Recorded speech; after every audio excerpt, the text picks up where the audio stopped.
politique.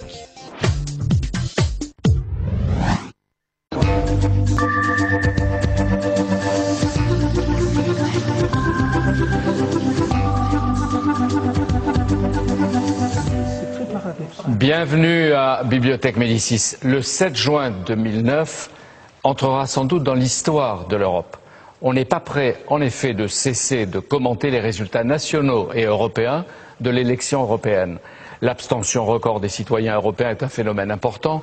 Pourquoi l'Europe, si efficace, parfois si concrète, si utile, n'intéresse-t-elle pas davantage? Pourquoi la majorité des partis est-elle incapable de nous intéresser à l'Europe? En tout cas, le 7 juin a provoqué une série de secousses et de répliques à travers le continent européen. Les conservateurs l'ont emporté malgré la crise et ils ont conforté leur espace qui est déjà grand. En période de crise, cela fait partie des surprises et des faits. Bibliothèque Médicis cherche, comme toujours, à comprendre ce qui s'est passé le 7 juin en Europe et dans chacun des pays de l'Europe. L'émission veut imaginer quel rôle, quelle place l'Europe, ses institutions, sa stratégie, son avenir vont jouer pour rassurer, protéger, mobiliser peut-être les citoyens. Avec vous, Gérard Larcher, président du Sénat, est-ce que je peux dire européen convaincu? Enfin non, un européen converti, parce que je suis passé par des phases de doute et je n'ai en fait compris l'Europe dans sa dimension politique que le jour où je suis entré au gouvernement et j'ai siégé au Conseil des ministres du Travail européen, où je me suis aperçu qu'on pouvait agir. Y compris dans des débats avec nos amis du Royaume-Uni, sur le temps de travail par exemple, sur le modèle social. Donc converti par les réalités. Converti par la réalité et aujourd'hui, avec la certitude qu'avec la crise que nous traversons, la réponse ne peut être qu'ensemble. Rien de ce qui est européen n'est, je suppose, étranger au Parlement, au Sénat, c'est-à-dire l'Europe passe par le Sénat. Il y a longtemps que l'Europe passe par le Sénat, parce que la délégation à l'Union européenne, en étant créée ici, a fait entrer l'Europe. Mais l'Europe va de plus en plus passer par les parlements nationaux, paradoxalement, si le traité de Lisbonne est adopté. Notamment subsidiarité, débat préalable. Tout ce que nous verrons tout à l'heure. Voilà. Au quotidien, y compris dans les chambres des parlements nationaux. Peter Westmacott, ambassadeur de Grande-Bretagne en France, qui connaît aussi finement nos mœurs et nos politiques que ceux de son pays. Gordon Brown, très secoué, y compris dans son parti, le Labour, reste Premier ministre. Oui, tout à fait. Au moins jusqu'aux élections législatives on ne sait pas encore, mais d'ici le mois de mai l'année prochaine.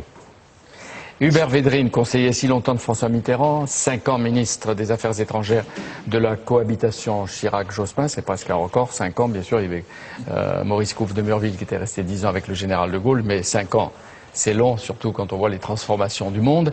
Nedim Gürsel, écrivain turc, qui est aussi directeur de recherche au CNRS, je le dis pour ceux qui ne le savent pas, en procès avec la justice de son pays, menacé de prison pour un livre qui apparemment n'a pas plu. Le tribunal a déjà reporté les audiences. Est-ce que vous connaissez, cher Nedim Gürsel, la date du jugement? Oui, le verdict a été reporté au 25 juin. Dans le courant de ce mois. Ce qui n'est pas bon signe. C'est-à-dire? Parce que cette procédure judiciaire dure depuis 1 an. Et vous risquez? Et si je suis condamné, je risque entre 6 mois et 1 an de prison, ce qui peut paraître tout à fait saugrenu, car le délit de blasphème, en principe, ne doit pas exister dans une république laïque. Et un gouvernement qui se veut laïque, et qu'il avait d'ailleurs dit et qu'il avait promis à tous les Européens. Et là, en France, vous êtes en exil, vous êtes chez vous, mais est-ce que vous êtes aussi en exil? Je disais tout à l'heure à M. Védrine que mon port d'attache était Paris. Je ne suis pas en exil puisque je vais très souvent en Turquie où mes livres sont publiés. Bien que je sois parisien depuis longtemps déjà, je suis resté fidèle à ma langue maternelle, donc j'écris mes romans en turc. Mais celui-là, je l'ai écrit directement en français. Une idée neuve en Europe, la collection Empreinte. Ce livre, vous êtes favorable, vous, à l'adhésion de la Turquie à l'Union européenne, et paradoxalement, vous êtes devenu, en quelque sorte, le symbole du conflit en Turquie entre les laïcs et les religieux sur le problème des libertés. Et le procès Gürsel est un test pour la Turquie et donc pour les Européens. C'est pourquoi il sera intéressant de vous entendre les uns et les autres, d'autant plus que pendant les campagnes européennes, on nous a ressorti de temps en temps la Turquie comme épouvantail ou comme exemple d'une démocratisation qui se fait ou à venir. Charles-Henri Philippi, vous publiez L'argent sans maître chez l'éditeur Descartes et compagnie. C'est un petit livre de 95 pages qui est stimulant. L'argent a ses avantages et ses vertus, vous le dites, sauf quand il devient fou. Ne pas le maîtriser, si j'ai bien compris, on donne un peu la ligne, c'est risquer de favoriser les idéologies nationalistes et les fondamentalismes religieux. C'est ça, et c'est à ce point. Oui, c'est ça le risque au fond, mais c'est surtout, ce petit livre est une sorte de chronique de la mutation de l'argent, de cet argent qui nous a si bien servi, qui a été un libérateur de la personne, qui a été un très bon compagnon de la démocratie, et qui, pour des raisons objectives, de nécessité quantitative, de longévité, qui fait qu'on a besoin de plus d'épargne à transporter dans le futur, est devenu un immense vaisseau. Et cet immense vaisseau, notre capacité à le contrôler, on l'a relativement perdu, ce qui aboutit à des résultats. Vous avez travaillé dans les cabinets de gouvernement socialiste avec Jacques Delors, Laurent Fabius, vous avez été banquier jusqu'en 2008, vous étiez responsable de la filiale française de la banque britannique HSBC. C'est une sorte de mea culpa, votre bouquin? C'est au fond le texte d'un banquier qui se met à réfléchir, n'est-ce pas? Il est temps. J'ai rapidement constaté qu'il était difficile de pratiquer l'argent et de le penser. Et malheureusement, je n'ai pas été le seul. Et il est temps de réconcilier la pensée et l'argent. Et si on y arrive, on pourra peut-être faire œuvre de progrès. Vous pensez, Charles-Henri Philippi, qu'il y a des solutions. Et vous dites dénoncer l'avidité agressive et sans limite. Vous en étiez un des avides. Et en revenir à ce que vous appelez la cupidité ordinaire. Elle est acceptable. C'est essentiel.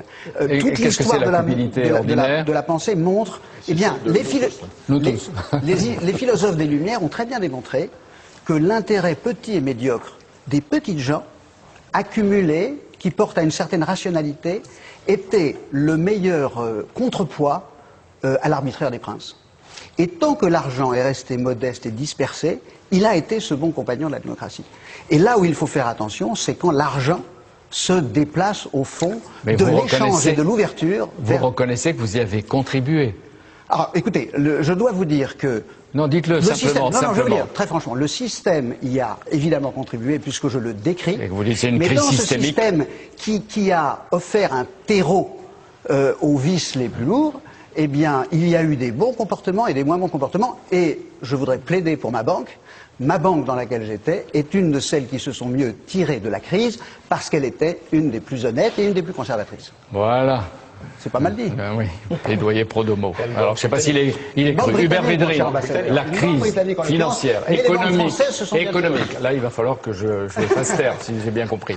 La crise économique, financière, peut-être sociale, peut-être politique, ici ou là, la crise a favorisé la victoire des conservateurs dans pratiquement toute l'Europe. Comment vous l'expliquez? J'ai dit, moi, avant même l'élection, que je trouvais incompréhensible, au sens vrai du terme, que l'ensemble des sociodémocrates d'Europe n'aient pas réussi à se saisir de cette situation et dire, mais nous vous avions mis en garde et voilà nos solutions qui sont plus d'encadrement, retour à un certain État moderne, plus de keynésianisme, etc.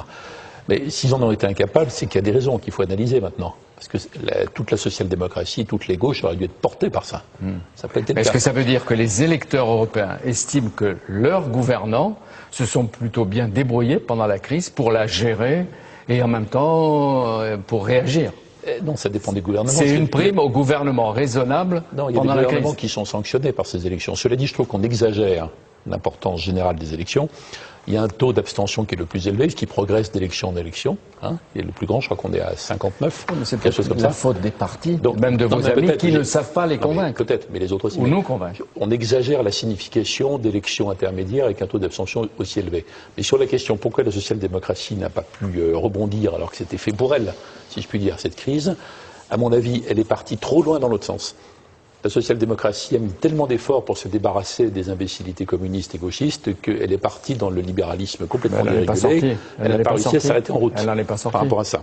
Et ceux qui incarnaient une approche plus, disons, plus régulée de l'économie comme la gauche française, a d'autres problèmes internes d'organisation, de leadership, de programme, elle n'a pas pu être portée par ça. Ce qui est assez surprenant, c'est que ce sont les conservateurs et les dits libéraux qui, aujourd'hui, défendent l'État ou, les sociodémocrates prônent la les sociodémocrates, régulation. par conversion, ont peut-être montré le zèle des nouveaux convertis, alors que beaucoup de gouvernements de droite, au fond, se sont montrés opportunistes et pragmatiques, et ont abandonné le dogme du jour au lendemain. Chez les anglo-saxons, par exemple. Moi, je crois qu'en France, il y a deux sujets. Il y a tout d'abord une forme d'imprégnation de la présidence française qui n'a pas laissé faire, qui a agi, qui a réagi avec l'ensemble des partenaires européens. Et je dois dire que c'est ce que j'ai ressenti au cours de la campagne, mais aussi une vraie réponse et une forme de...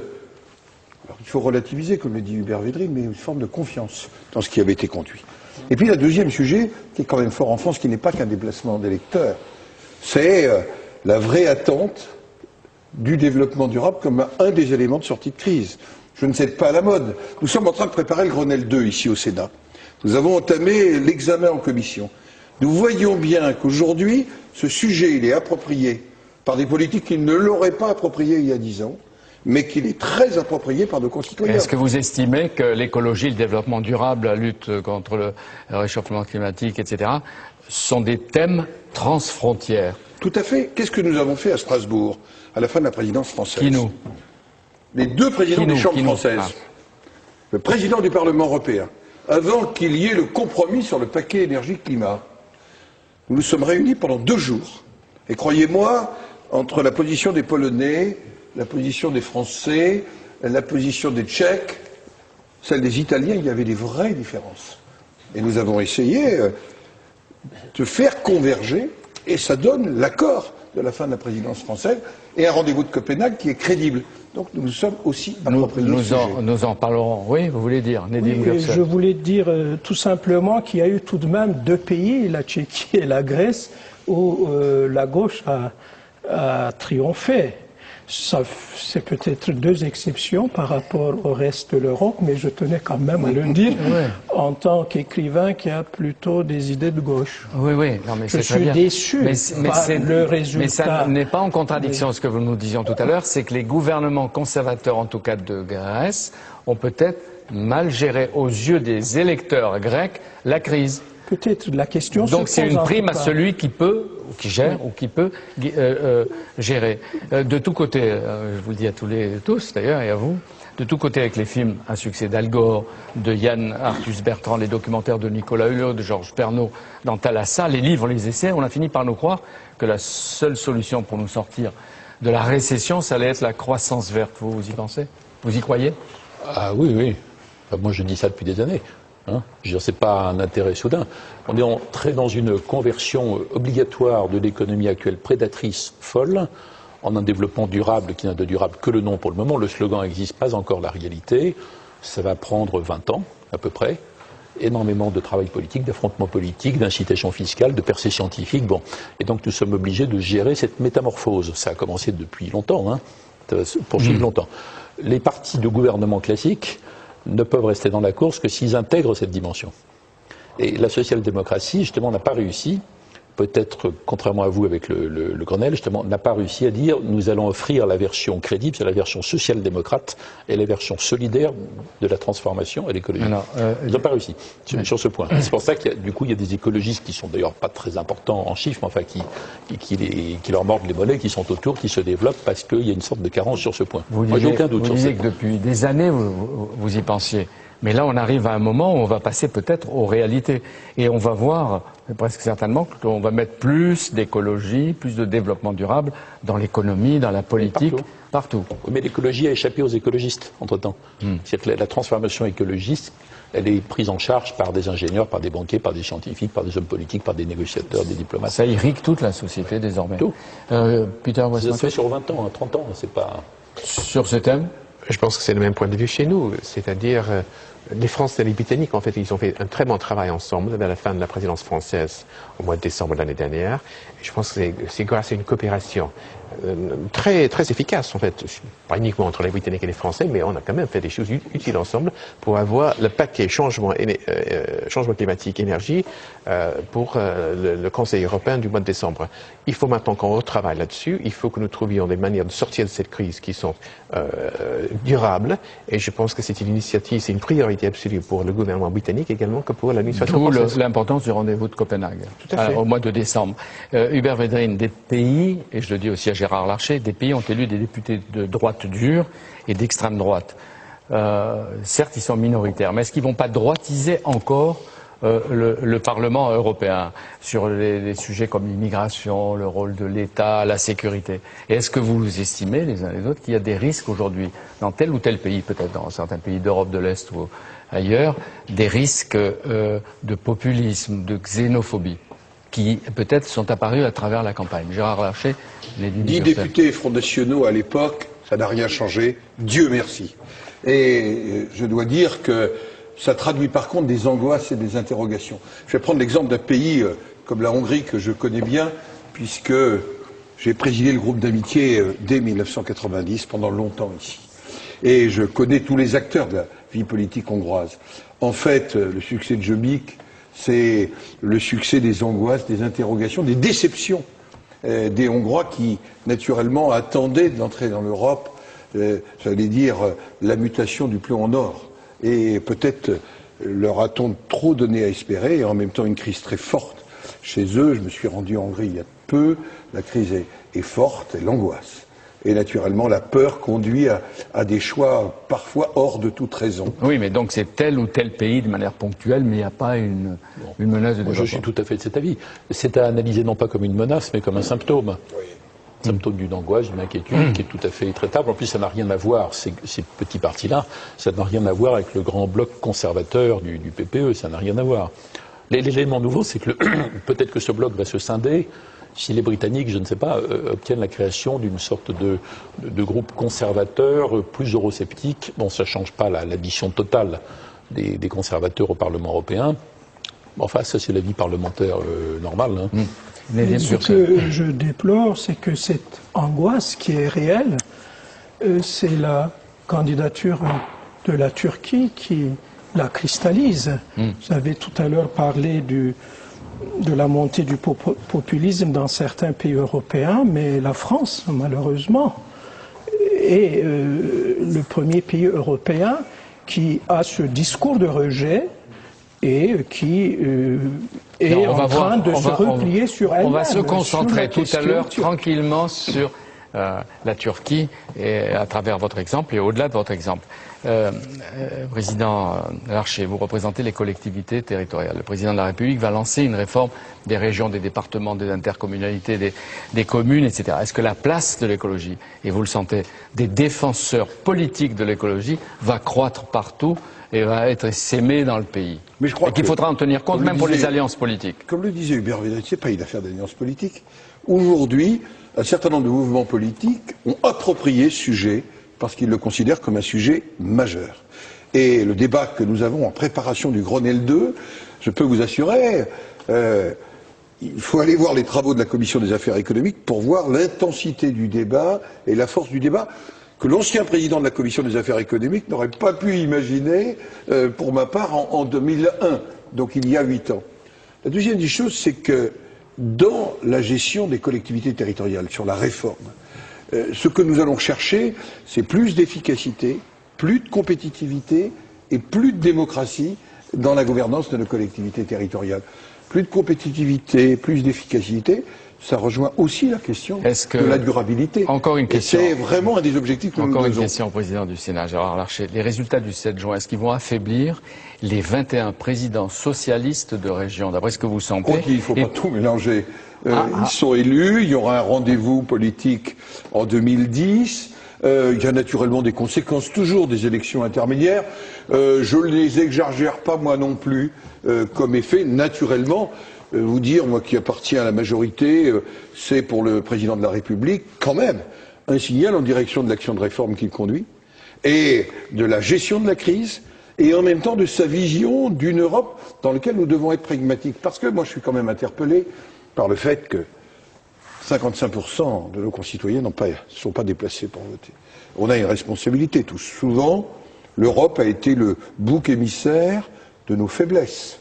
Regardez, quand nous avons ouvert certains secteurs du marché, quand nous avons abordé la question des services publics, quand il y a eu le débat sur le projet de directive Bolkestein, nous avons rendu l'Europe responsable de nos décisions. Nous ne les avons pas assumées. On a vu aussi l'Europe agir pendant la crise. Et on a vu qu'elle pouvait avoir des initiatives. Voilà pourquoi je dis empreinte de la présidence française. Voilà pourquoi je dis en même temps, nous devons assumer une pédagogie et notre responsabilité, car c'était chacun d'entre nous qui prenions des responsabilités ou ne les prenions pas au plan européen. Je suis tout à fait juste, mais ça, je suis d'accord avec vous, pardon, mais c'est le retour du boomerang, parce que les militants européens, bien intentionnés, fédéralistes, européistes, etc., pendant des années, ont passé leur temps à dire ce qui se passe au niveau national n'est plus important. Il n'y a plus que l'Europe qui compte. Exact. Et d'ailleurs, les 3/4 des lois, des textes sont d'origine européenne, alors qu'en fait, ils sont faits, comme vous l'avez dit au début, ensemble, collectivement. Comme il y a une confusion sur l'Europe qui agit à notre place, conception détestable, ou l'Europe, c'est nous ensemble, conception mobilisatrice. À force de dire ce qui est au niveau national est nul, les gens disent, au fond, tout ce qui ne marche pas, c'est l'Europe. Alors, il ne faut pas pousser des cris d'orfraie après quand les gens disent c'est de la faute de l'Europe, si on a parlé comme ça avant. Donc, il faut, à mon avis, retrouver un langage responsabilisant. Voilà ce qu'on fait au niveau national, voilà ce qu'on fait au niveau européen. D'où l'importance du contrôle de la subsidiarité. Mot techno, mais qui veut dire quoi? Qui veut dire on gère nationalement ce qui doit être géré au plan national. Et nous gérons au niveau européen ce qui est d'une vraie dimension de l'Europe. C'est-à-dire les affaires sociales, Gérard Larcher, c'est-à-dire les affaires sociales, une partie. Le social est national. Le social est national, ce qui ne nous empêche pas d'avoir une réflexion sur des modèles partagés. Je dis bien des modèles, car nos systèmes ne sont pas tout à fait les mêmes, n'ont pas la même histoire. Charles-Henri Philippi. Il me semble que les citoyens, de mon point de vue, ils ont moins voté pour l'Europe que contre la crise. Qui est-ce qui a gagné? Les gouvernements qui ont contribué à la régler sans en avoir été tenus responsables, les gens qui, dans un monde imprévisible, ont pris peur, c'est l'extrême droite, et les gens de l'écologie politique qui savent que, je crois que ça va même encore plus loin que ce qui était dit tout à l'heure, que la crise est une crise de l'argent, mais c'est une crise écologique. Car il n'y aurait pas une crise de cette profondeur si le prix des matières premières, des produits alimentaires l'année dernière n'avait pas explosé et n'avait pas démontré qu'il y avait un excès d'argent dans un monde qui, lui, était fini. Peter Westmacott. Ce qui est curieux chez nous, en Angleterre, c'est que les partis politiques qui ont fait les meilleurs scores dans les élections européennes sont en fait les partis les plus eurosceptiques.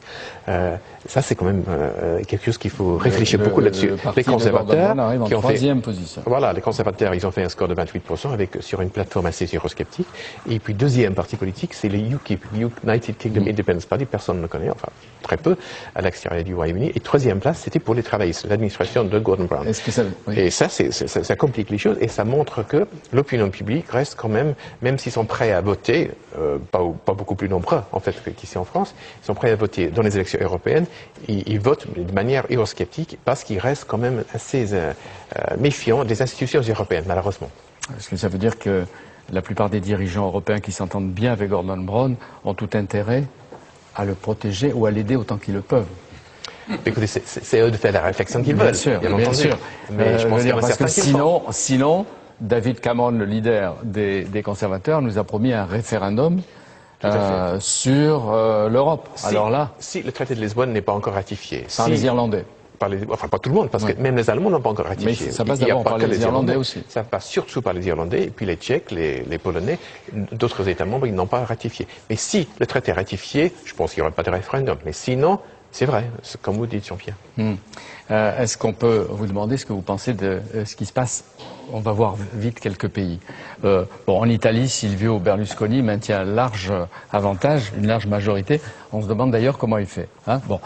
En Allemagne, la coalition Merkel-SPD, est-ce qu'elle va être reconduite ou alors est-ce que les résultats que l'on a vus, qu'a obtenus Madame Merkel, vont se refléter en décembre lors des élections fédérales et lui donner, en septembre, peut-être le vote donne plutôt la confirmation qu'elle restera à la chancellerie. Oui, d'une alliance Merkel-libéraux. C'est plus probable si on peut extrapoler, là, comme les élections sont proches l'une de l'autre, c'est probable. Mais ça, c'est une lecture pays par pays, et c'est tout à fait différent des tentatives d'analyse européenne globale, ce que nous savons encore mal faire, au fond.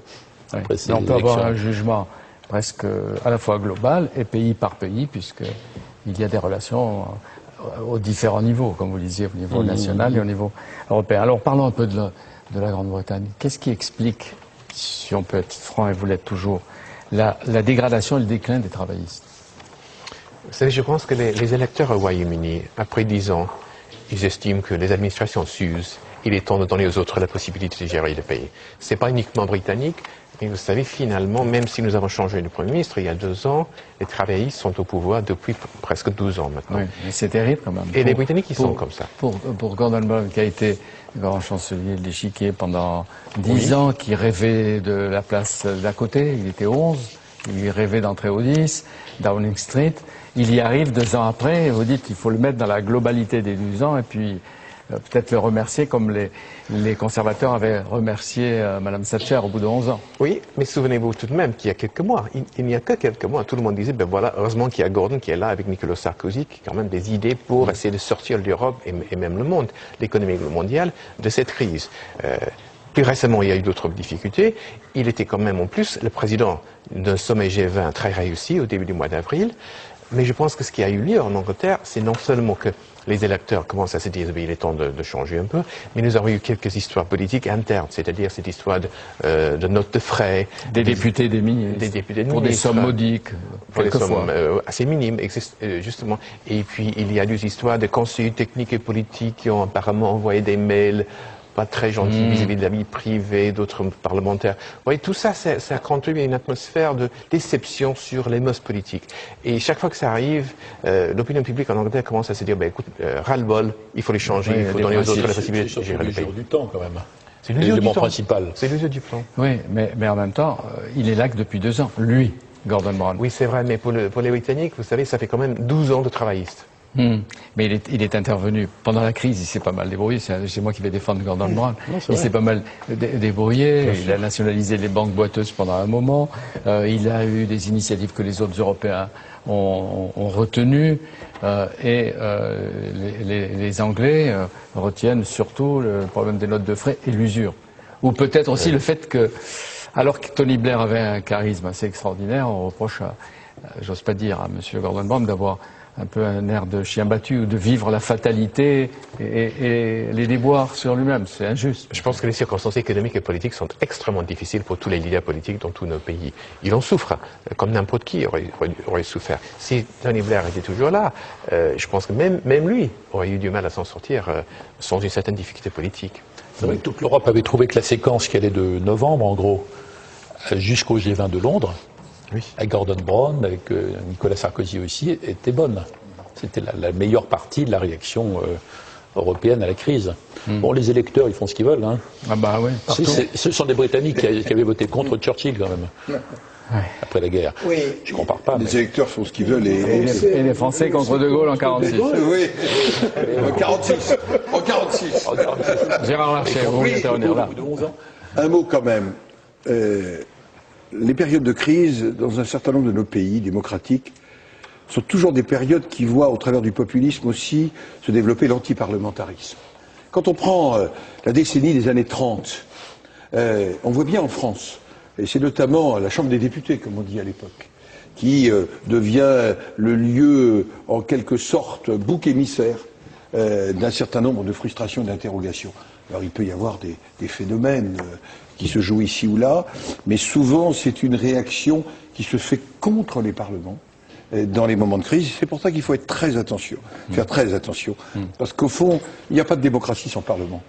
Et il n'y a pas de démocratie vivante sans les alternances aussi, mais il faut faire jouer ces alternances dans le respect de la démocratie et, j'allais dire, en se méfiant des populistes, parce que ça nourrit des valeurs, entre guillemets, le mot valeur, qui sont en général les ennemis de la démocratie. Oui, mais là, le peuple d'outre-Manche nous donne très souvent des leçons de démocratie. Très souvent. Pas tant que ça. Oui, quelquefois. Allez, quelquefois. Nous avons un système politique que nous sommes en train de réformer et c'est du travail pas encore fini, du travail en cours. Donc on n'a pas beaucoup de leçons à donner aux autres. Personne n'a en donné aux autres. On va y réfléchir ensemble. C'est ça, cette humilité collective qui nous touche énormément. On ne vote pas. Et qui va nous toucher. Mais c'est bien. C'est bien. C'est bien. Parce qu'il y a les électeurs qui regardent. Nous, on a un élément additionnel, c'est l'incertitude, parce que c'est le don du Premier ministre de choisir la date des élections législatives chez nous. Alors nous ne savons pas encore. Tout le monde dit au mois de mai l'année prochaine, nous aurons des élections législatives, mais il a le droit de le faire n'importe quand, à condition qu'il dise aux électeurs 3 ou 4 semaines avant. Donc cette incertitude, ça complique également la vie politique chez nous. Suspense. Un suspense dans votre pays et dans l'Europe. Mais fait. lui a dit qu'il n'avait pas l'intention de renoncer puisqu'il était un battant. Oui, tout à fait. Et qu'il ne démissionnait pas pour le moment. Et c'était très clair. Hier soir, devant le Parlement, le parti parlementaire des travaillistes, il a reçu un soutien politique très clair des membres de son parti. Alors que des gens de son parti pouvaient l'attaquer, peut-être lui faire du mal. C'est exact. À chaque élection en France et même en Allemagne, on reparle de la Turquie. L'épouvantail ressurgit. Gérard Larcher, est-ce que le moment est crucial pour développer une crise avec la Turquie ou il faut envisager des solutions longues d'adaptation comme le partenariat privilégié que veut maintenant le président de la République et qu'on a entendu défendre par Édouard Balladur et Hubert Védrine? Peut-être Hubert Védrine. Non, allez-y, président. Non, sur ce sujet, c'est pas récent la position du partenariat privilégié pour le président de la République. Quand il était le président de l'Union pour un mouvement populaire, c'est la position qu'il avait souhaité et défendue devant les instances du mouvement. J'en ai un souvenir précis. La deuxième des choses, il n'y a pas que la France qui soulève cette question. L'Allemagne le soulève sur la question de la libre circulation. Il y a le dossier chypriote qui est un dossier important dans l'évolution, j'allais dire, de la négociation d'un certain nombre de chapitres. Il y a aussi la question qui rejoint la préoccupation de Nedim Gürsel que soulève la Grèce, notamment sur l'exercice de la liberté religieuse. J'ai reçu le patriarche Bartholomé, le fait, par exemple, qu'on ne puisse pas réouvrir dans un pays laïque un monastère séminaire pour former des prêtres qui va conduire à l'extinction de l'orthodoxie en Turquie. Voilà des questions qu'un laïc comme moi, je me pose par rapport à un pays, ce qui n'est pas du tout le rejet ou l'exclusion, mais c'est des questions qui sont sur la table et qui méritent d'être traitées. Là, il faut discuter pour un partenariat, il faut le définir, privilégié, mais Hubert Védrine fait la grimace, donc il doit y avoir une autre formule. Mais attendez, ou l'adhésion à la Turquie, à l'Union européenne, le moment venu au bout de tant d'années de négociations. Sans être un très grand spécialiste, Hubert Védrine l'est beaucoup plus, je crois qu'il y a 35 chapitres dans les négociations, que 30 chapitres ouvrent à la fois vers l'adhésion ou un partenariat privilégié, qu'il y a 5 chapitres majeurs qui enclenchent le processus ou n'enclenchent pas le processus d'adhésion. Je crois qu'il faut continuer à discuter ensemble. Moi-même, je me rendrai à l'invitation du président de la Grande Assemblée turque à l'automne prochain en Turquie. J'ai été invité alors que les débats étaient forts. J'irai aussi avec un certain nombre, et je n'aurai pas un langage différent de celui que je tiens aujourd'hui à Bibliothèque. Si votre voisin est en prison, vous le défendrez à ce moment-là. C'est ce que j'allais vous dire, mais j'espère que d'ici là, il y aura une issue heureuse. Mais en dehors de Nedim Gürsel, il y a aussi d'autres hommes et d'autres femmes. Bien sûr. Et c'est ceux-là aussi qui m'importent. Bien sûr. Oui. Je voudrais on va en parler de la Turquie, et du livre, et des livres. Et Hubert Védrine et Peter Westmacott. Oui, la nuance que je voulais apporter, c'est que moi je pense qu'il aurait été plus raisonnable de commencer par un partenariat privilégié pour 5, 10, 15 ans en disant on se donne rendez-vous après pour voir où on en est par rapport à une éventuelle adhésion. Hubert Védrine, c'est trop tard. Ça y est, c'est fait. Non, mais c'est pour dire que j'ai pas exactement la même position qu'Édouard Balladur aujourd'hui. Dit que Nicolas Sarkozy, je pense pas qu'on puisse en cours de route, après que le Conseil européen ait accepté à tort ou à raison la candidature turque, on ne peut pas changer les règles en cours de route. Donc on va jusqu'au bout. Alors on s'est mis dans une situation difficile parce qu'il y a 36 sujets sur lesquels on va se disputer, où les Européens vont exaspérer la Turquie, et réciproquement, sans parler de ceux qui inventent de nouveaux préalables sans fin. En plus, je ne suis pas sûr qu'on soit tout à fait franc, cher monsieur, avec votre pays, parce que dans l'état actuel de l'opinion européenne, on est incapable de faire ratifier le traité d'adhésion par les 27, qui sont peut-être à l'époque 32, 33, 34, ça change d'ailleurs pas le raisonnement, on est incapable. Donc on aura une crise horrible si on est arrivé au bout de la négociation, même au-delà des chapitres de partenariat, les chapitres d'adhésion, parce qu'il y aura 5-6 pays pour des raisons qui Turquie aura évolué, le jugement sur la Turquie aussi. Et d'ici là, on va énormément se disputer sur tous les sujets qui ont été mentionnés tout à l'heure. Donc vous dites, Hubert Védrine, pour être concret, on continue à discuter. Oui, mais on continue. Si Mme Merkel est élue, si c'est elle qui refait sa majorité, vous savez qu'elle est contre aussi. Elle est contre pour des raisons que les Turcs contestent vivement, mais elle est contre. Elle a 3,5 millions de Turcs chez elle. Enfin, elle est contre, elle est pour le partenariat par rapport à ça. Donc, à un moment donné, il y aura malheureusement une crise entre la Turquie et l'Europe, soit parce qu'on n'aura pas été au bout de la négociation, soit parce que la ratification aura échoué. Et il faudra gérer cette situation pénible. Il faut y penser dès maintenant, parce que nous avons absolument besoin d'une alliance étroite entre Europe et Turquie, d'un lien étroit, quelle que soit la forme. Mais on ne va pas échapper à une difficulté. Il faut que la difficulté soit la moins pire possible. Peut-être apprendre encore autre chose après, mais sur les quelques années à venir, j'ai peur que ça ne se présente comme ça. Je pense qu'il faut se rappeler que la Turquie était un pays suffisamment européen pour être là au début de l'OTAN, du Conseil de l'Europe, de l'Organisation de l'Europe occidentale, et qui nous a protégés pendant la guerre froide, pendant très longtemps, comme membre fidèle de notre communauté et de famille de nations. L'essentiel maintenant, à mon avis, c'est que l'Europe doit respecter ses engagements donnés aux Turcs il y a quelques années. Nous avons commencé les négociations d'adhésion avec les Turcs. Je suis entièrement d'accord avec le président Nasser qu'il y a beaucoup de choses qui se passent en Turquie, y compris liberté d'expression, liberté de religion, l'indépendance du juridique et même parfois des aspects civils militaires et la conservation de la démocratie laïque en Turquie qui nous inquiète tous. Mais l'essentiel, à mon avis, c'est de donner aux Turcs les possibilités de montrer qu'ils ont satisfait les conditions d'adhésion à l'Europe. Ça dure au moins 10 ans. Il y a encore beaucoup de travail à faire. Mais si nous cassons maintenant, si nous mettons un bâton dans la roue des négociations, nous allons trouver une Turquie qui risque de se sentir abandonnée et qui arrêtera ces réformes, la modernisation qui est indispensable on peut lui dire pour nous non. tous. Au bout du processus. On l'a fait déjà 2 fois avec l'Angleterre. On peut le dire aux Turcs, au cas où on a besoin. Mais moi, j'espère que d'ici 10 ans, 15 ans, la Turquie ne sera plus le même pays et que l'opinion publique en Europe aura un point de vue un peu différent. C'est pourquoi ce qui arrive à Nedim Gürsel est une sorte de test. Alors, vous écrivez dans votre livre, La Turquie, une idée neuve en Europe, je vous cite, « J'espère que le jour où la Turquie intégrera l'Union européenne, il n'y aura plus de procès Gürsel. » Est-ce qu'il ne faut pas inverser votre propos et dire, pour que la Turquie soit acceptée dans l'Europe, le préalable, c'est qu'il n'y ait plus de chasse aux sorcières et qu'il n'y ait plus de procès Gürsel. Oui, si vous voulez, mais j'aimerais quand même dire 2 mots sur cette affaire, sur ce débat qui fut, à mon sens, un peu trop virulent en France. Je suis d'accord avec monsieur l'ambassadeur. En Allemagne, oui, mais surtout en France. D'abord, je ne suis pas aussi pessimiste que monsieur Védrine.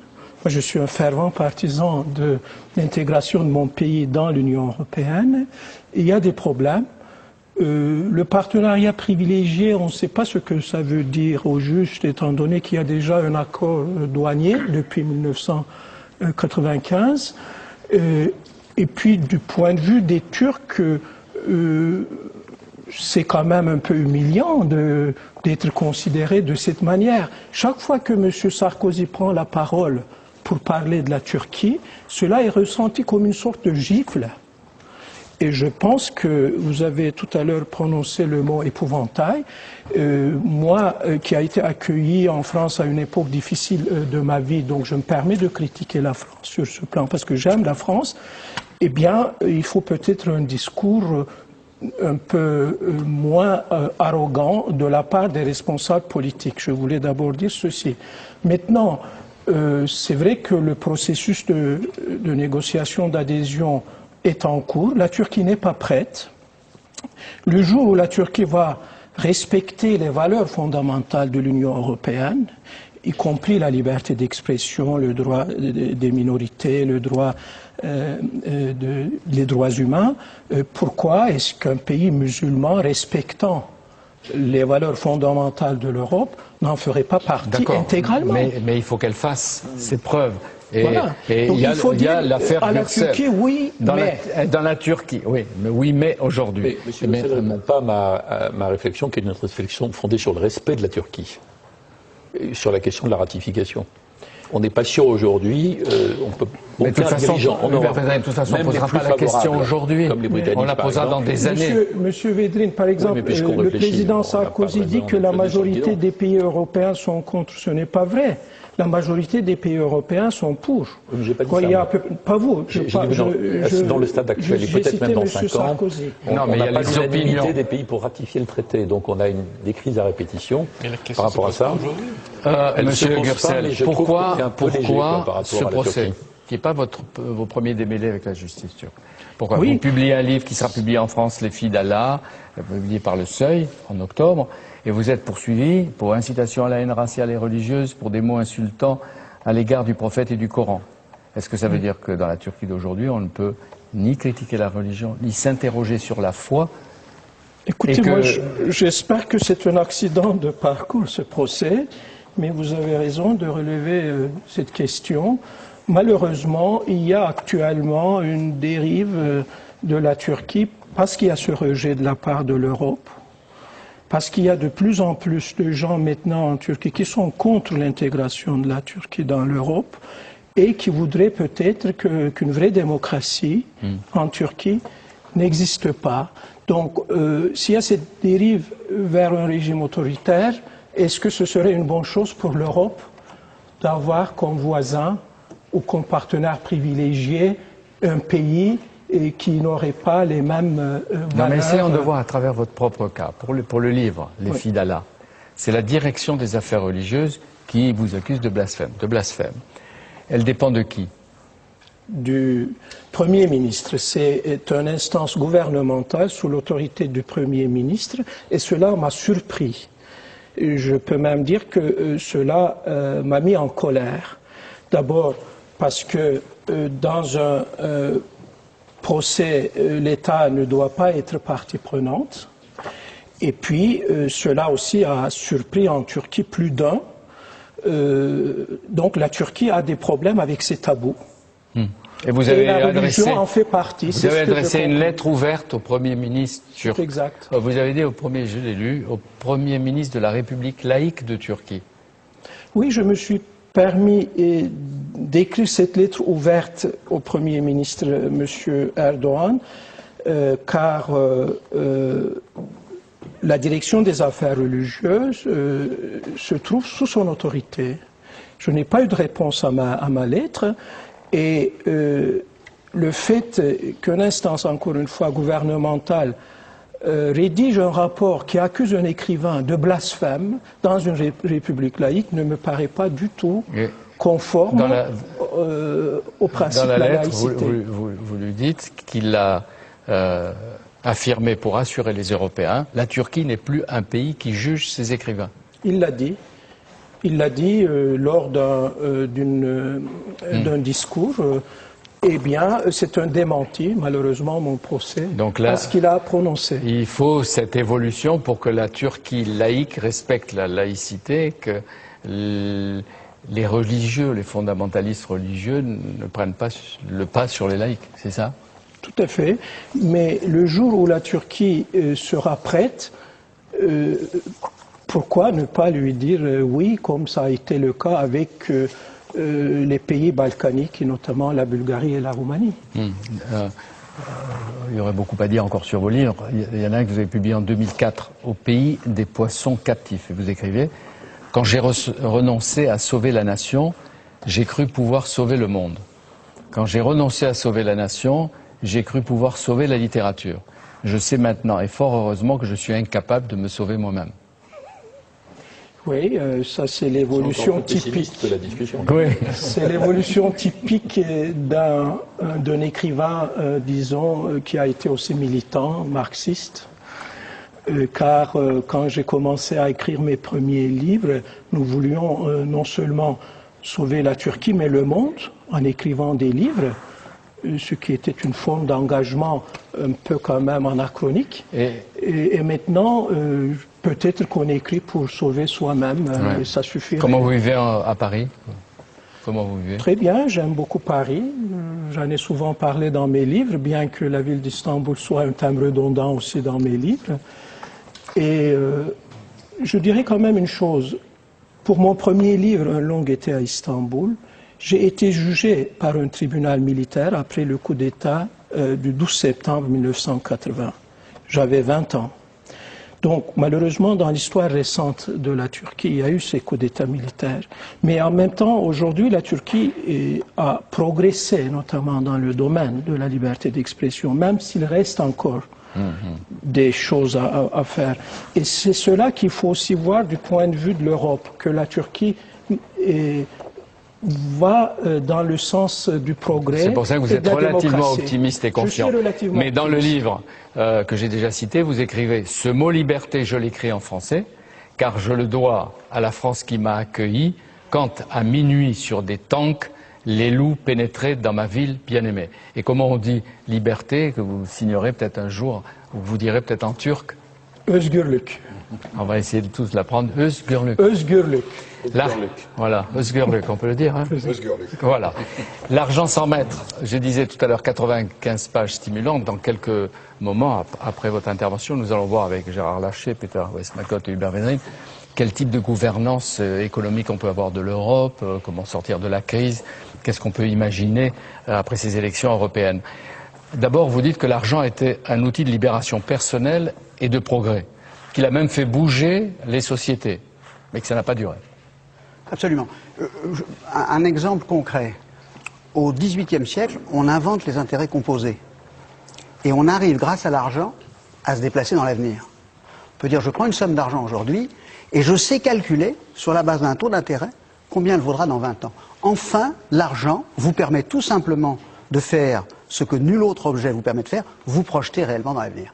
Et ça fait partie de cet ensemble de propriétés de l'argent qui, bien utilisées, font de l'argent quelque chose qui est véritablement libérateur pour la personne humaine.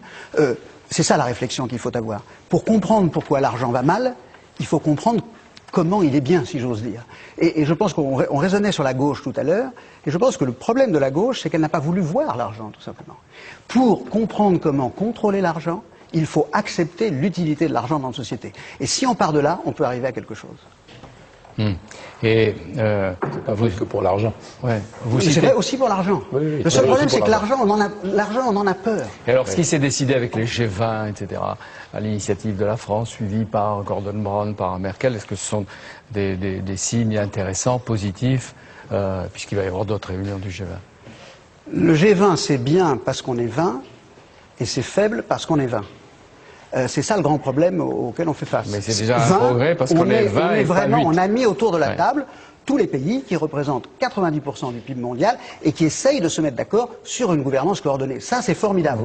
Mais on est 20, on va en avril au G20, on a l'impression qu'on est sorti de la crise financière, mais on a l'impression que rien ne s'est passé du point de vue de la mise en œuvre concrète, où peu de choses se sont passées. Non, mais je suis, Monsieur Larcher, je vois Monsieur Larcher hocher la tête, je pense qu'il a raison. Un travail remarquable a été fait. Mais être capable, être capable de mettre en œuvre une vraie politique de contrôle de l'argent est extrêmement difficile. Et la quantité d'argent aujourd'hui est telle dans l'économie mondiale que ça va être très difficile. Je voudrais juste citer un chiffre. Le total des plans de relance du G20 pour 2009-2010, c'est 1,2 trillion de dollars. 1200 milliards de dollars. Le total des dettes et créances des agents économiques américains, c'est 57 trillions de dollars. Alors, vous faites un petit balancement dans les 57 trillions de dollars, et le 1,2 trillion de dollars, il n'existe plus. La réduction des prix du pétrole de 100 à 50 dollars, c'est 1,6 trillion de dollars, c'est beaucoup plus déjà que les plans de relance. Pas de chiffre. Pardon. Je rappelle que vous donnez 3 dates importantes qui ont conduit aux dérives d'aujourd'hui. Vous dites 1971, le dollar décroche de l'or, 89, la chute du mur de Berlin, il n'y a plus de frontières pour l'argent, et 92, lorsque George Soros, fâché avec Londres, fait chuter la livre sterling. Et vous dites, on a oublié l'économie de marché pour faire de l'économie d'argent ou de richesse la reine de notre époque. Absolument. Je trouve que de ces 3 dates, celle qui m'intéresse le plus, c'est celle de Soros, 92. Parce que 92, c'est la victoire d'abord de l'individu contre l'institution cardinale monétaire, qui était la Banque centrale d'Angleterre. Et nous sommes effectivement dans un monde où la révolution de l'information, plus la quantité d'argent, ont permis à des individus, que je qualifie d'individus dominateurs ou de capteurs de flux, vraiment d'être capables de concentrer de l'argent et de faire des fortunes absolument considérables. Et deuxièmement, c'est la victoire de la finance contre l'économie, puisque c'est sur un échec économique que repose la création d'une fortune personnelle. C'est mieux maintenant que vous ne soyez plus patron de banque, hein? Vous avez bien pris de la distance et vous réfléchissez. Malheureusement, heureusement ou malheureusement, je n'avais pas le talent de M. Soros. Non, je crois qu'on était vraiment rentré dans une économie virtuelle. Vous savez, quand même, je vais vous raconter une histoire qui m'est arrivée comme ministre du Travail. Quand le président, directeur général d'une entreprise du secteur automobile, me dit un matin, je ne sais plus à qui j'appartiens. Je ne sais plus, j'allais dire, quel est celui qui va décider du destin. Et il y avait des milliers d'hommes et de femmes derrière tout ça. Et à partir du moment où on est sorti d'un modèle, j'allais dire, franco-rhénan de capitalisme, dans lequel il y avait un père, étymologiquement, et qu'on a parfois, pour un marxiste d'origine comme vous, été en quelque sorte une mise en cause. Mais cette économie un peu paternaliste, elle avait au moins un visage virtuel. Mais aujourd'hui, est-ce qu'il suffit d'un sommet à Londres? Sans doute pas. Voilà pourquoi, à notre place, nous avons pris la décision à la fois de faire travailler les députés et les sénateurs pour faire des propositions au gouvernement, mais de nous mettre en réseau avec d'autres chambres des parlements européens. La semaine dernière, je le faisais en Italie. Dans 15 jours, nous le ferons avec le président du Bundesrat allemand sur le sujet notamment gouvernance des collectivités territoriales, mais aussi plan de relance. Voilà des sujets concrets sur lesquels, là aussi, la dimension européenne, et nous revenons au début de notre débat, quand, avec les amortisseurs sociaux, nous consacrons 3,5 points de notre PIB à la relance, malgré des différences de chiffres, j'allais dire sur l'addition des toxiques américains, je me dis qu'il nous faut aussi réagir et en même temps construire cette économie un peu nouvelle du développement durable que Hubert Védrine évoquait au début de notre entretien. Est-ce qu'on peut imaginer des progrès dans la gouvernance économique européenne? Permettez-moi de dire deux mots quand même. D'abord, quand je suis arrivé en France il y a plus de 2 ans, j'étais avec un ami qui essayait de m'expliquer comment fonctionnait la société et l'économie française. Il m'a dit, mon cher ambassadeur, il faut que vous compreniez une chose. En France, l'argent est toujours un péché. Et une fois que vous avez compris ça, alors vous allez voir comment nous gérons ces histoires d'argent, services financiers, pourquoi il y a cette inquiétude sur le rôle de Londres, la place de Londres et autres.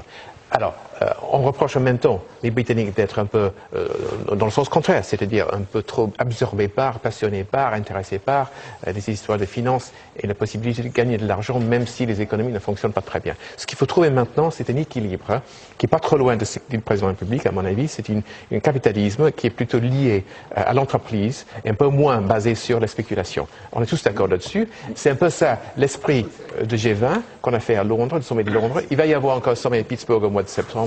Et on va dans ce sens-là. C'est pas la même question de dire est-ce qu'il faut avoir une gouvernance européenne économique. Ça, c'est inquiétant, surtout pour nos amis allemands. Bien entendu, les Anglais, ils ont quelques questions à se poser également sur cette idée.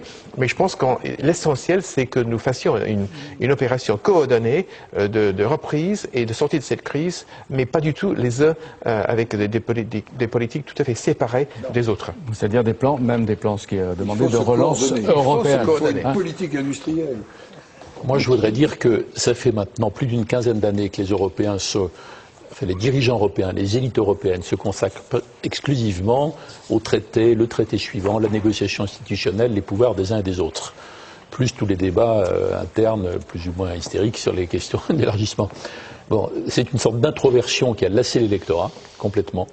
Moi, je pense qu'il faut en sortir et que ce dont les Européens doivent s'occuper ensemble, pas l'Europe à leur place, les Européens ensemble, c'est exactement les sujets dont nous parlons. Donc les dirigeants européens et les responsables de toutes sortes dans les années qui viennent, ils doivent élaborer une position commune sur la relance de l'économie, une position commune sur la régulation. Sur la Turquie, pour faire plaisir à Nedim Gürsel et aux Turcs. Il y a une négociation en cours qui a été ouverte.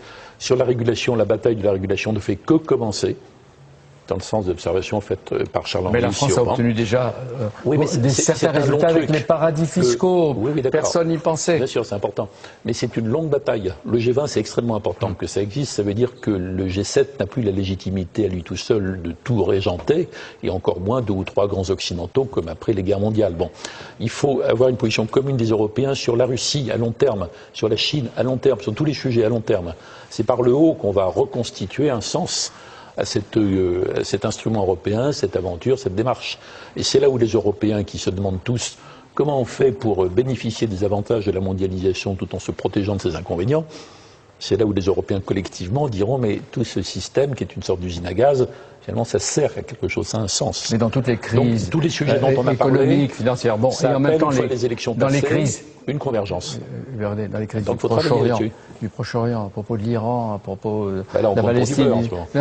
Est-ce que l'Europe, et je vous le dis à tous, l'Europe peut avoir un rôle maintenant un peu plus important. On a vu que M. Obama, quand il vient en Europe, et il passe vite, il n'a pas l'air de nous considérer. On est pour lui ni un problème ni une solution. Il ne va pas perdre de temps avec nous, mais ce que les Européens, encore une phrase, et je voulais, ce que les Européens pourraient faire en disant, ils pourraient dire à M. Obama, on est enchanté que ce soit vous, enfin on peut travailler avec une administration normale, bien sûr, et voilà nos idées. Voilà nos idées pour régler tel problème. Elles sont où les idées des Européens ensemble? Elles ne sont pas visibles pour le moment. On peut les élaborer. Je voulais juste poser une question à M. Védrine, qui a été ministre des Affaires étrangères, notamment par rapport au Proche-Orient. Est-ce que l'Europe peut avoir une politique étrangère conséquente dans la région, dans le Caucase et au Moyen-Orient, en laissant la Turquie, même comme partenaire privilégié, en dehors de la structure européenne? Je réponds franchement, parce que c'est mon genre, et deuxièmement, on n'a plus le temps. Non. Non, parce que les Européens sont complètement divisés sur ces questions, qu'il y a une moitié d'entre eux à peu près qui commencent par dire « laissons les Américains agir ». S'ils n'agissent pas, c'est qu'on ne peut rien faire. S'ils agissent, il ne faut pas les déranger. Donc vous avez déjà une majorité automatique pour dire ça. Et l'histoire vaut mieux prendre la Turquie en Europe pour que la politique européenne... Au sujet d'avant, évidemment, sur le plan de la diplomatie de la politique étrangère, la Turquie apporte quelque chose en plus. Au moins pour l'énergie. Mais en tout cas, l'Europe aujourd'hui, le mot est faux, c'est un mot... Un partenaire peut le faire. Les linguistes disent c'est un mot valise, on ne sait pas ce que ça désigne. Les Européens ne sont pas assez d'accord entre eux sur ces sujets. À quel moment vous pouvez avoir confiance, Hubert Védrine, que des généralités. Une Europe active, imaginative, etc. En surmontant les obstacles dont on a parlé, mais pas en faisant des incantations sur le mot creux Europe dont on ne connaît pas le contenu. Il faut surmonter. Il y a des désaccords entre Européens, c'est pas un scandale, c'est le fait de l'histoire. C'est comme ça, on a des positions différentes. Si on prétend qu'on s'est mis d'accord parce qu'il y a une déclaration creuse sur la démocratie, on n'est pas d'accord en fait. Donc il faut accepter l'idée qu'il y ait des désaccords et on se donne 5 à 10 ans pour surmonter les divergences qui existent. C'est long, c'est l'histoire, c'est comme ça. Ouais. On en a surmonté, par exemple, sur la question des Balkans, en quelques années, on a surmonté les désaccords. Mais si on ne reconnaît, on n'admet pas par franchise qu'il y a des désaccords importants entre Européens, on ne va jamais les surmonter. Les incantations ne suffiront pas. Bon, la résolution de crise internationale, dans le monde multipolaire, le développement durable. Plus brutalement. Ouais. On n'est même pas sûr que l'Europe soit un pôle du monde multipolaire, aujourd'hui. Un vrai acteur. Oui. Ça sera un ensemble agréable, une sorte de succursale du système occidental, tout ça, mais soyez pas trop un vrai... Non, c'est en disant les problèmes qu'on a des chances de les surmonter, c'est pas en les masquant. On va pas faire l'autruche. Donc on n'est même pas sûr de ça, parce que les Européens hésitent. Il y a une sorte de quiétude collective dans le système européen. Il faut un sursaut pour que l'Europe se comporte comme un acteur majeur. Moi je le souhaite 1000 fois, mais ce n'est pas acquis. Je pense qu'il faut parler plus brutalement pour qu'on ait chance d'y arriver. Alors, Peter, la conclusion à Gérard Larcher. De Lisbonne. Une fois que nous avons de nouvelles institutions, on aura la possibilité. Non, ça ne suffit pas, mais ça nous donnera quand même une meilleure possibilité. Oui. C'est un outil qui fonctionnera mieux. Ça se passe dans les entre nous, essayez d'avoir une commission de Bruxelles. Parce que le président Sarkozy a fait une excellente présidence dans le traité de Nice, vous le disiez. Bon. Puis Madame Merkel, je crois que tout le monde l'a observé. Donc je n'ai pas fait que le dire. Car les Français, en plus, l'ont apprécié. Une commission européenne, il faut demander que les gouvernements envoient autre chose que des bras cassés ou des gens qui vont, des politiciens. Mais là-dessus, on rêve aussi, parce que Delors était un cas unique. Et pourquoi il a eu l'impact que l'on sait? C'est parce qu'il avait Mitterrand et Kohl derrière lui tout le temps. C'est d'ailleurs eux deux qui avaient nommé Delors, qu'il avait choisi. Bon, si vous regardez les présidents avant, le président après, ils sont dans la norme. Mais peut-être que Barroso, pour son deuxième mandat, s'il est reconduit, comme on peut le penser, il sera peut-être plus imaginatif, plus libre, et il sera poussé par Gordon Brown, Madame Merkel et Nicolas Sarkozy, au moins. Ne rêvons pas à l'idée des années 50 de la Commission qui devient le gouvernement de l'Europe. Ça ne se passera pas comme ça. Non, c'est trop nostalgique, ça ne se passera pas comme ça. Peter, c'est la conjonction France-Allemagne, Grande-Bretagne. Voilà ce qui peut tout décoiffer. Là, je suis d'accord. Si on y arrive. J'ajouterais deux petits mots. n'oublions pas quand même que l'Europe n'est pas du tout nulle dans ces grands dossiers internationaux. Si nous avons des idées pour résoudre le problème iranien pour le nucléaire, ça vient de l'Europe, franchement, depuis 2-3 ans maintenant. On travaille très étroitement avec les Américains, avec le président Obama, tant mieux. Si nous pouvons en sortir, ce sera grâce quand même, à certains points, aux initiatives européennes. En même temps, c'est les Européens qui paient la facture au Moyen-Orient, beaucoup plus que les Américains, même si le poids politique, ça doit venir de la Maison-Blanche, bien entendu, avec Netanyahou et les autres, mais les Européens, ils y sont pour quelque chose. Donc, il ne faut pas avoir l'impression que nous y sommes pour rien, mais encore, déjà, on joue un rôle, mais il faut, je suis entièrement d'accord avec Hubert Védrine, il faut faire davantage et de manière plus efficace. Sinon, les Américains vont commencer à se dire, à quoi ça sert l'Europe? La conclusion, président Gérard Larcher. Moi, je crois que, en tous les cas, en France, en disant, regardez, plutôt oui à l'Europe, quand on additionne les voix dans notre pays, car les souverainistes ou les extrêmes, finalement, quand on les regarde leur cantonnement, il y a une large majorité de ceux qui défendent l'Europe. Il faut qu'on sorte de 2 dogmes qui nous ont occupés depuis 15 ans ou 20 ans. L'élargissement. Pour l'élargissement. Je ne dis pas qu'il ne faut pas élargir, mais l'élargissement pour l'élargissement. Et le dogme de la concurrence. Je crois que nous attendons une Europe qui agisse sur un certain nombre de domaines. La politique de recherche et de développement, la politique industrielle, la mise en place aussi d'une politique de défense. Nous sommes quand même des nains en cette matière. Et on ne peut pas avoir demain de politique étrangère partagée sur un certain nombre de secteurs si nous n'avons pas un certain nombre d'outils. Alors moi je crois quand même qu'il y a un message européen qui est fort, qu'il y a des valeurs qui sont fortes. Et que ces valeurs-là, dans la diversité de nos sensibilités, c'est quand même des valeurs sur lesquelles nous sommes tous d'accord. Qui s'appellent d'abord le respect des droits des hommes, les valeurs de la démocratie, les principes de la solidarité, les principes d'une société dans laquelle il y a des règles qui soient posées et qui, d'abord, mettent les hommes comme une priorité. Je crois quand même que l'Europe, qui n'a pas le monopole de ces valeurs, en est quand même le porteur. Et à partir de ça, on peut rebondir. Merci à vous tous. Merci de cette réflexion à plusieurs voix. Vous critiquez les insuffisances de l'Europe ou vous espérez beaucoup dans l'Europe, mais il y a en même temps tous, de votre part, une sorte d'hommage à l'Europe. Je vous recommande le dictionnaire historique de l'Europe unie, avec une préface d'Élie Barnaby par l'éditeur André Versailles, et dont une des conclusions, c'est les réformes demandées par l'Union européenne à la Turquie ne progressent pas, ça c'est pour faire plaisir à Nedine Gürsel. Les Européens appellent la justice turque à ne pas se mêler de politique. Les tensions entre laïcs et islamistes risquent d'entraîner une instabilité croissante politique et économique. Voilà, il est content. Et avec vous, Bibliothèque Médicis a donc photographié l'état actuel de l'Europe et de la France après des élections qui resteront dans les mémoires, et pas seulement parce que beaucoup se sont abstenus, parce qu'elles augurent de nombreux changements dont vous avez parlé. Je vous en remercie et je suis à peu près sûr, si vous voulez bien, que nous nous reverrons. Merci d'avoir participé à Bibliothèque Médicis. L'émission était réalisée par Philippe Lallemand et on préparait cette émission avec moi, Anne-Marie Moreau, Céline Mévélec, Oriane Jancourt et Anna Markovitch. Merci à tous et à bientôt.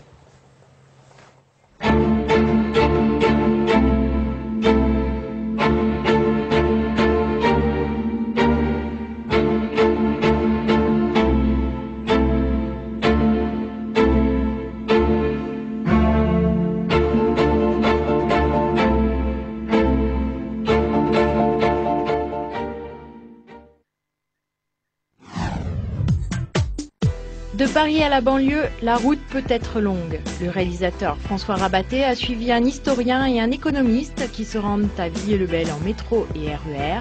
L'occasion de parler de la vie quotidienne dans les quartiers, des émeutes de 2005 et de la mort de 2 jeunes en novembre 2007. Il y avait beaucoup de tensions. C'est pas tous les jours qu'on tire sur les flics, c'est pas tous les jours qu'il y a des voitures qui brûlent. Jour tranquille à Villiers-le-Bel, c'est une approche originale de la banlieue sur Public Sénat. L'Iran des mollahs fait peur et pourtant c'est une puissance incontournable du Moyen-Orient à l'occasion de l'élection